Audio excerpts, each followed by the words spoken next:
And finally this Sunday, at a time when young people from every background face particularly uncertain futures, one veteran of the streets has a proven track record of turning lives around. John Blackstone paid him a visit. He was once part of the problem. Now he's part of the solution. At age 37, Mike Gibson helps young people become emergency medical technicians.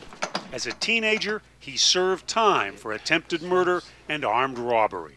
Guns and alcohol. I always felt that I needed a drink, and I always felt I needed to carry a gun.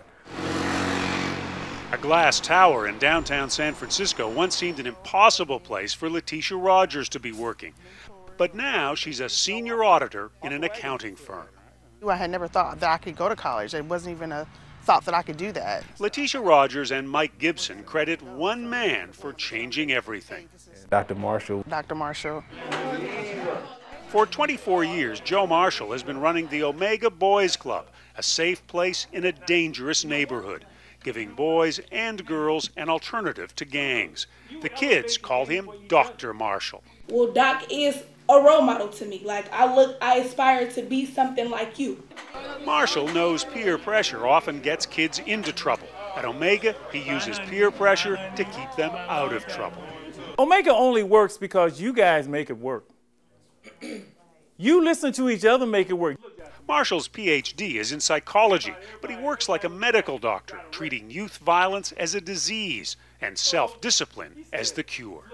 You don't want to be a statistic. You got to take the medicine. Is it easy? Does it taste good? No. Is it necessary? Absolutely. If Joe Marshall were prescribing medicine, there'd be a scientific study to find out if it works. In a way, we've got that study.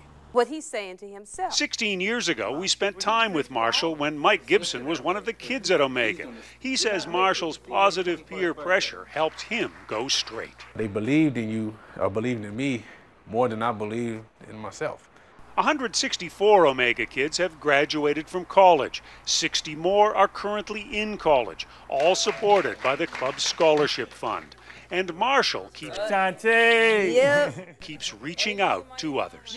I know that if we get to some of these folks, a lot of people are going to live. There's no doubt about it. Doc Marshall is certain his medicine saves lives. John Blackstone, CBS News, San Francisco.